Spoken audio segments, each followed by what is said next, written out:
Utah voters give medical marijuana the okay. Election Day brings a night of historical firsts for diverse communities across the nation. You just can't trust Ben McAdams. The results of Utah's most hotly contested race between Mia Love and Ben McAdams are still up in the air. Welcome to Newsline. It's October 7th, the day after Election Day. I'm Cristina Bolaños. And I'm Simeon Toronto. We are breaking down everything you need to know about Election Day and what is still going on. We have teen coverage today. Carmen Codia is covering the results of the U.S. Senate race, and Michaela Huberdein went to the GOP party, Victory Party, where retiring Senator Orrin Hatch was honored. And Katie Karras has the results of the Utah congressional races. Katie, let's start with you. Well, it was a long night for candidates in Utah's 4th Congressional District. And as of this morning, the results of that race are still too close to call. Take a look here. As of the most recent vote count, Democrat candidate and Salt Lake County Mayor Ben McAdams holds a 51 to 48% lead over Republican Mia Love. But President Donald Trump was quick to call Love's defeat. But Mia Love gave me no love, and she lost. As of now, less than 15,000 votes have been counted in Utah County, with last year bringing in 35,000 votes, making President Trump's announcement a little premature. Now, those votes most likely is a deciding factor in the final chapter of a very heated race. You just can't trust Ben McAdams. Mia's changed. She's gone Washington. It's been a multi-million-dollar battle for the House seat, with both Love and McAdams attacking each other in TV commercials. The most recent assault, a fake text message claiming members of the Church of Jesus Christ of Latter-day Saints would not be excommunicated if they voted for McAdams. Love's own 15-year-old daughter received that message. McAdams denied any affiliation. Last night, both parties claimed they were optimistic the remaining votes would play in their favor. As for the other 3 districts here in Utah, incumbent Republicans walked away with a clean break. In District 1, Republican Rob Bishop beat out Democrat Lee Castillo. Bishop has represented this district since 2003. And in District 2, with stretches from Salt Lake City all the way down to St. George, Republican Chris Stewart beat out Democrat opponent Shireen Ghorbani. Stewart made a clean lead with 60% of the vote. And finally, in District 3, Jason Chaffetz's replacement Republican John Curtis walked away with 60% of the vote over Democrat James Singer. So while most of Utah remains red, only time will tell if Democrat Ben McAdams will bring a little blue to a majority Republican state. Back to you. A blue wave washed over part of Congress, with Democrats taking back the House of Representatives and Republicans holding on to the Senate. Natasha Chen is in Washington with the breakdown. The House, and the Republicans are projected to keep their majority in the Senate. Speaker Paul Ryan said we did not need an election to tell us we have a divided nation, and now we have a divided Washington. The first refugee ever elected to Congress, and one of the first Muslim women elected to Congress. Election night is always an exciting time for Americans, but this midterm election was extra exciting for several groups of people previously underrepresented in politics. Congress will have its first 2 female Muslim members after victories in Minnesota and Michigan. And Colorado has elected the country's first openly gay man as governor. Voters in Kansas and New Mexico are sending the first Native American women to Congress. I never imagined a world where I would be represented by someone who looks like me. Joining them will be the first female senator representing Tennessee and the first female governor of South Dakota. But one first is still uncertain Wednesday morning. As votes continue to be collected and counted, the race for governor in Georgia is still too close to call. Democrat Stacey Abrams, who could be the nation's first black female governor, is trailing Republican Brian Kemp. It's a battle that has been rife with controversy, as well as high-profile support from presidents and celebrities. Across our state, folks are opening up the dreams of voters in absentee ballots, and we believe our chance for a stronger Georgia is just within reach. Other notable governor's races include the one in Wisconsin, where State Superintendent Tony Evers defeated Republican Governor Scott Walker in a razor-thin margin. On Capitol Hill, I'm Natasha Chen. Back to you. Thanks, Natasha. Another first for Election Day, the State Assembly Senate seat for Nevada was won by a dead man. According to the Nevada Secretary of State's office, Dennis Hoff, a deceased brothel owner won the election for Nevada's 36th Assembly District. The Republican defeated his Democratic challenger Alicia Romanov by more than 7,000 votes. Nevada will appoint a fellow Republican to fill the seat. Former presidential candidate Mitt Romney will be the next Utah senator. Newsline reporter Carmen Codia was there to witness his victory. That's right. Utah is sending Mitt Romney to Washington, D.C. as their new senator. And so during the next 6 years, I commit to devote my heart, my mind, and my energy to be worthy of the trust that you, as the voters of Utah, have given me. More than 200 supporters filled up the Romney headquarters in Orem to celebrate their newly elected senator. Mitt Romney easily beat Democratic rival Jenny Wilson, a member of the Salt Lake City Council, 62.4% to 31.5%. And the victory tonight is more than a victory of a candidate for the United States Senate. I believe it's a call for greater dignity and respect. I believe it's an affirmation that regardless of one's gender or ethnicity or sexual orientation or race or place of birth, that we are all equal, not only in the eyes of God, but also in the respect and dignity we are due from government and from our fellow Americans. During his acceptance speech, Romney took the time to honor Mayor Brent Taylor, who was killed in Afghanistan on November 3rd. An unfathomable price in patriot blood was paid to give us a right to vote. This week, that price was paid again. Major Brent Taylor, husband, father of 7, and mayor of North Ogden, gave the last full measure of devotion for freedom's cause. Democratic candidate Jenny Wilson tweeted after conceding the race, quote, "This wasn't the result we wanted, but that doesn't take away from the lasting impact that the work we've done together will have one state of Utah, both now and into the future."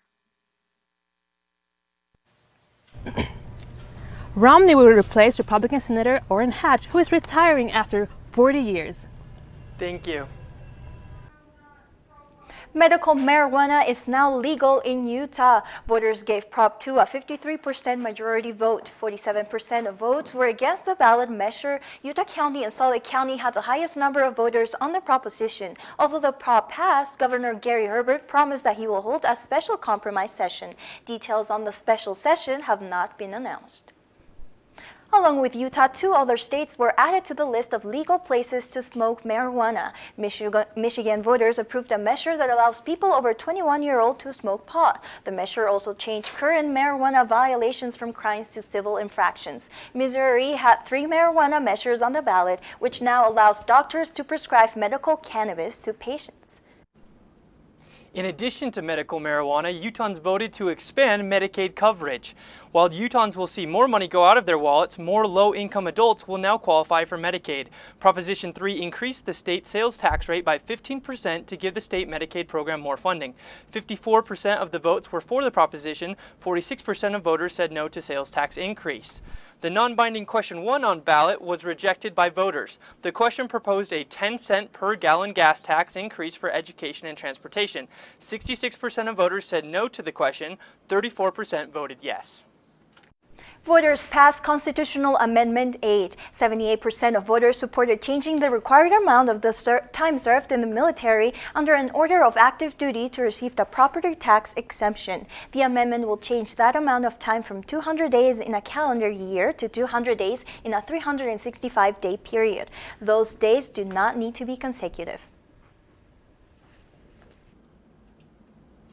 Utah Constitutional Amendment B, a tax exemption for property leased by a government entity, was not approved last night. 72% of voters said no to the proposal. 28% said yes. Constitutional Amendment B would have allowed for property that the state or local government entity leases from a private owner to be exempt from property taxes. 3 Republicans in the Salt Lake County election ran against incumbent Democrats who were their bosses and lost. Democrat Rosie Rivera beat Republican Justin Hoyle by a 20% margin in the county sheriff race, despite the fact Hoyle had the endorsement of former Salt Lake County Sheriff Jim Winder. Incumbent Sim Gill beat Nathan Evershed in the county district attorney race. Gill received just over 57% of the votes, while Evershed received nearly 43%. And in a surprisingly dramatic county clerk race, Sherry Swenson defeated her employee Roseanne Mitchell by a massive 35 points. Mitchell had filed a lawsuit against Swenson before the election about missing ballots, but a judge dismissed the case on Monday. Utahns waited in line hours last night to make sure that they got the chance to vote. Long lines were the norm at polling stations all over Utah, with some reporting a wait time of nearly 3 hours. Check out this line by the Provo City Council 2 hours after the polls closed. Utah has a 54.7% voter turnout for this election, a 15% increase from the last midterm elections in 2014. At Republican headquarters on election night, the Utah GOP honored retiring Senator Orrin Hatch at their victory party. Reporter Michaela Huberdine was there when Hatch gave a speech in honor of his service. Michaela, how was the event? The energy was excited and the event was packed. While Senator Orrin Hatch was honored, you could feel the respect from everyone there. Him a lot of thanks for a lot of long, hard years. Last night, Republicans honored Senator Orrin Hatch for his decades of public service. Hatch is the longest-serving Republican senator in the history of the United States. He was elected to office in 1976 and served for an unprecedented 7 terms. At 83 years old, after serving for 42 years, Senator Orrin Hatch announced his decision to retire earlier this year. I've always been a fighter. I was an amateur boxer in my youth, and I brought that fighting spirit with me to Washington. But every good fighter knows when to hang up the gloves.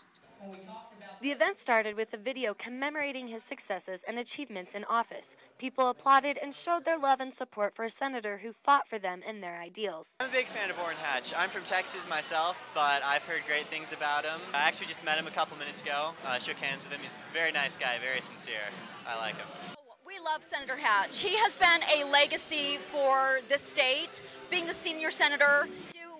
Congratulate Senator Hatch for his 42 years. People were in high spirits as the evening went on. The room was brimming with the thought of victory in the polls as eyes were constantly checking the TV screens. I've been keeping an eye on the screen. Here in Utah, they're looking promising. They're looking good.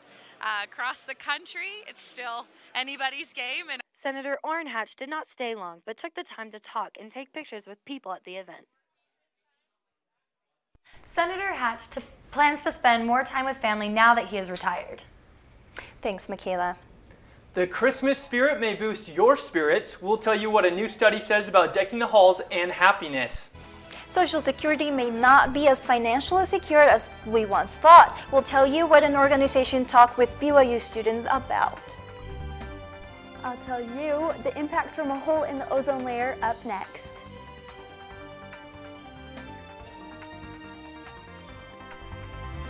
BYU basketball had their season opener against a tough number 7 Nevada team last night.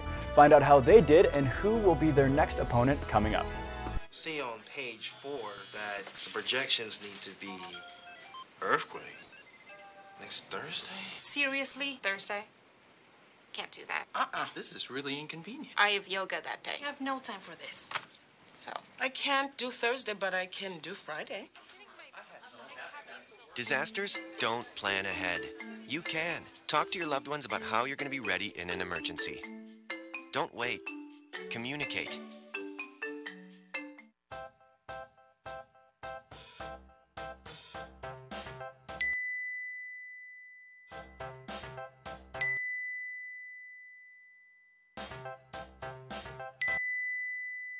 Planning the right amount of food is hard. The Guestimator makes it easy. Just tell it who's coming and what's for dinner. Then it tells you how much to make. And yes, it even plans for leftovers. Try it at SaveTheFood.com. When they test you, stand firm and move only when you hear the seatbelt click that says they're buckled in for the drive. Never give up till they buckle up.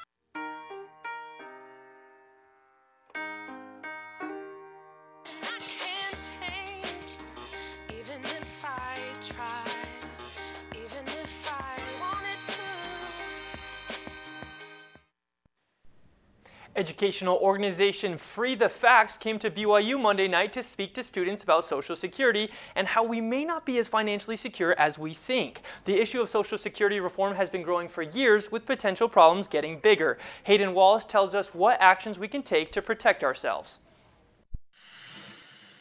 Free the Facts is a non-profit organization that aims to educate young Americans about social policies, specifically those that influence them the most. It was definitely very informative. You know, the idea was we just wanted to get people informed and talking about, some of these really complicated public policy programs. The organization tours around colleges offering these presentations to students for free. We want to get smart people at college campuses thinking about this stuff. Monday's presentation, sponsored by the Civic Engagement Leadership Association, was all about Social Security. So it's a very big issue for Americans, particularly those 18 to 35. It takes up a big part of our budget, and like I said, it is one of those things that really impacts Americans' quality of life because they're relying on it in retirement. Social Security was created in 1935 as a way to provide an income for retired workers over the age of 65. However, one of the main problems with Social Security is the declining worker-to-beneficiary ratio. Between 2010 and 2030, there are approximately 70 million baby boomers likely to retire. The issue of Social Security is one that has appeared less frequently in debates in recent years, but has implications for millions of young people across America. Free the Facts doesn't just present the information, but they invite the students to get involved. I think that it definitely raises awareness, just knowing kind of how bad off the Social Security program is. But there are other safe ways for people to prepare for the future. In terms of their own personal decisions, they can make good financial choices. For more information, you can visit freefacts.org. Reporting for Newsline, I'm Hayden Wallace. A Utah County trail runner died this weekend while running up Box Elder Peak. This is the second trail death in 15 months. Madeline Reber is at a run specialty store in Orem. Madeline, how is the running community dealing with this accident? I'm here at Runner's Corner in Orem, Utah, where General Manager Brandon Dace works hard at educating his employees and those that walk in the door on the dangers the trails can present. For Brandon Dace, the mountains bring him happiness and solace, but getting news of another friend dying makes Brandon rethink the way he approaches the trails. We'd all do better if we shared a little more of the safety precautions and the respect of the mountains. In June of 2017, Zach Zimmerman died on a ridge overlooking Utah Valley, and just this last weekend, Derek Jenkins was found dead near AF Canyon. You always have to be extra careful when you're in the mountains. They need to be respected. Just this last summer, Dace ran 3 100-mile races, and although he is experienced, he says there are many unwritten rules that every runner should follow. Always go with a buddy. If you can't go with a buddy, then make sure that you've told multiple people, friends, family, where you're going. Besides knowing the mountains, there are many other preparations needed. Shoes, a jacket, a vest, and even a headlamp are all things that can help runners stay safe while in the mountains. However, the most important thing is that runners always stay on the trails. Many accidents often occur when runners leave the trail with hopes of getting off the mountain sooner. I'm not the expert. I do have a lot of experience, and I like to share that with everybody. So there's been an increase of trail running deaths in the last 2 years, but Brandon believes that these tragic accidents will help runners be more safe. Reporting for Newsline in Orem, I'm Madeline Reber. A new study suggests that the sooner you deck the halls, the happier you will be. Newsline reporter Eliza Fellows tells us that if you're one of those people who like to deck the halls before the clock strikes midnight on Halloween, you're in some happy company. A new study suggests that the sooner you put out your Christmas decorations, the happier you will be. The study published in the Journal of Environmental Psychology suggests that decorating early brings up warm and fuzzy feelings around your childhood experience. So putting up your lights and snowmen and decorations will jumpstart those feelings. I believe that Christmas has such a positive memory for so many people that instantly when they think of Christmas, they think of happy times. Just like when somebody smells a candle or eats something that reminds them of their grandma or something very positive and happy as a memory, I think that's the same thing with Christmas. Someone who has happy childhood memories of the holidays is more likely to want to recreate that feeling sooner rather than later. The study also claims that people who decorate the outside of their homes are viewed as friendly and much more approachable than those who don't decorate.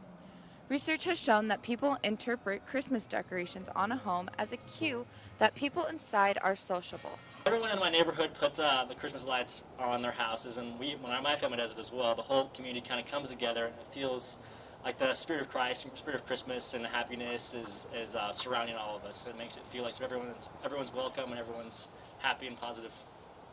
People say that it takes effort to put up Christmas decorations, so why not keep them up for a few months? Reporting for Newsline in Orem, I'm Eliza Fellows.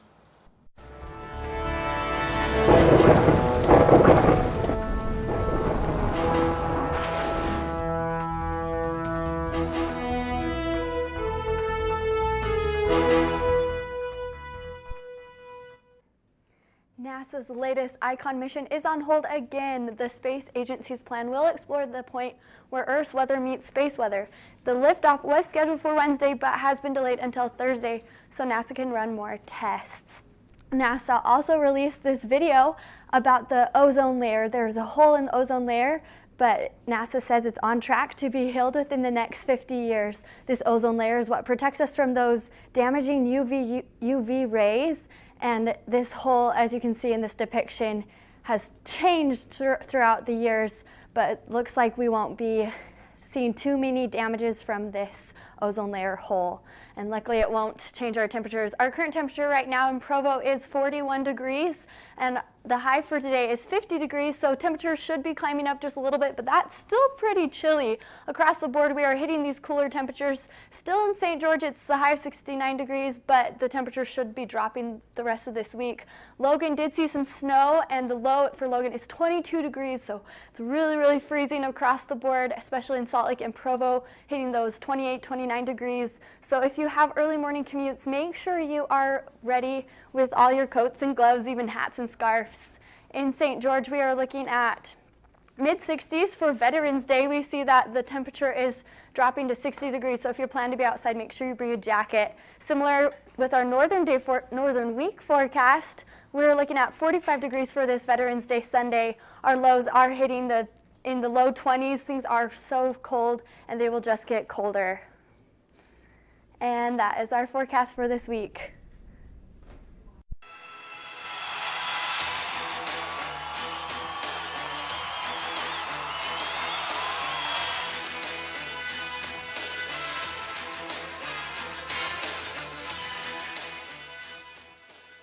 BYU basketball opened their season last night on the road against a tough number 7 ranked Nevada team.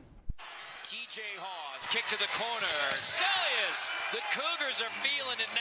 Despite the Cougars staying in the game for the majority of the night, BYU fell short of the Wolfpack, losing 70-86. Josh Hardnett led BYU with 17 points, and forward Yoeli Childs recorded a double-double with 16 points and 12 rebounds. The Cougars ran into foul trouble Tuesday with 27 fouls, and Nevada getting 28 points from the free throw line. BYU will play Utah Valley University at home this Friday. Despite the loss, BYU basketball fans can look forward to this. BYU head coach Dave Rose extended his contract through the 2020 to 2021 season. Over the last 13 seasons, Rose has averaged 25.3 wins per season. At this rate, he will most likely pass Hall of Fame head coach Stan Watts for most BYU wins as a head coach in about 2 seasons. Watts holds the record at 371 wins, while Rose trails by only 43 with 329 wins. The freshman-led Duke Blue Devils opened their season last night as well against a very talented number 2 Kentucky team. However, Duke did not seem to be intimidated one bit. Jack White and Zion Williamson slamming it home.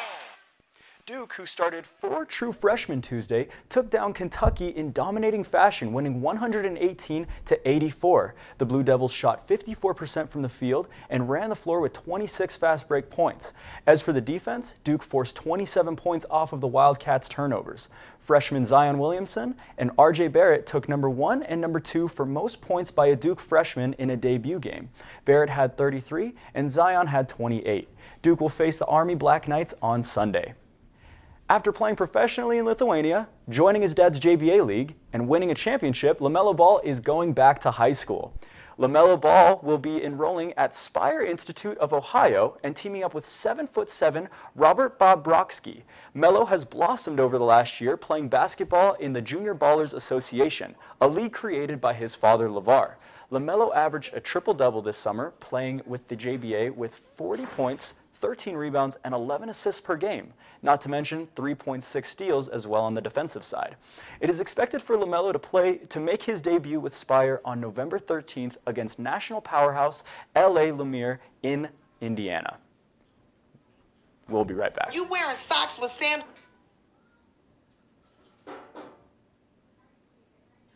Truth is, I'm impressed. I haven't been asked such intelligent questions in a long time.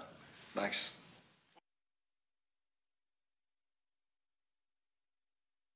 These are cool. Did you,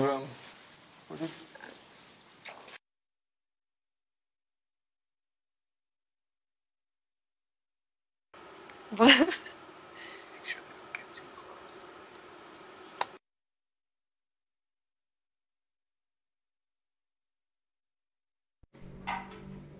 Ariana Grande is Billboard's 2018 Women of the Year. Grande held the #1 spot on the Billboard 200 Albums chart 3 times over the course of her career. Beyond music, the singer is known for using her star power to support causes like gun control, LGBTQ rights, and Black Lives Matter. Grande joins a list of popular singers who have been previously honored as Women of the Year, including Selena Gomez, Madonna, Lady Gaga, and Taylor Swift. She'll be honored at the Billboard Women in Music dinner and awards gala in New York next month.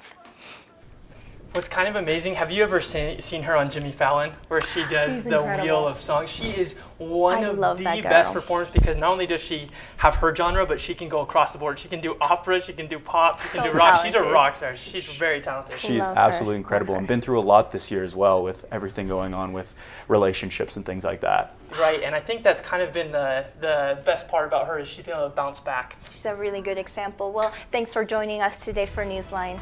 Have a great day.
him a lot of thanks for a lot of long, hard years.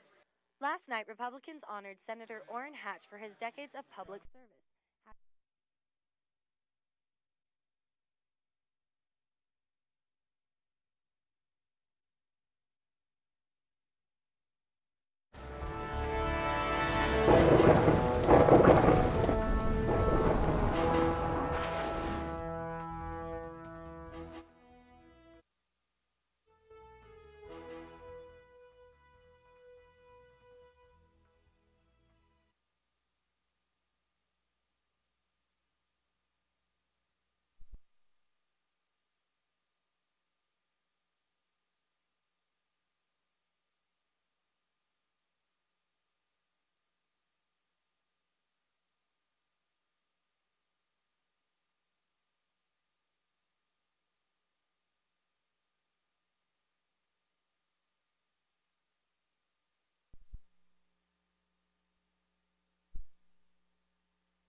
I'm here at Runner's Corner in Orem, Utah, where General Manager Brandon Dace works hard at educating his employees and those that walk in the door on the dangers the trails can present. For Brandon Dace, the mountains bring him happiness and solace.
I'm here at Runner's Corner in Orem, Utah, where General Manager Brandon Dace works hard at educating his employees and those that walk in the door on the dangers the trails can present. For Brandon Dace, the mountains bring him happiness and solace, but getting news of another friend dying makes Brandon rethink the way he approaches the trail.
A new study suggests that the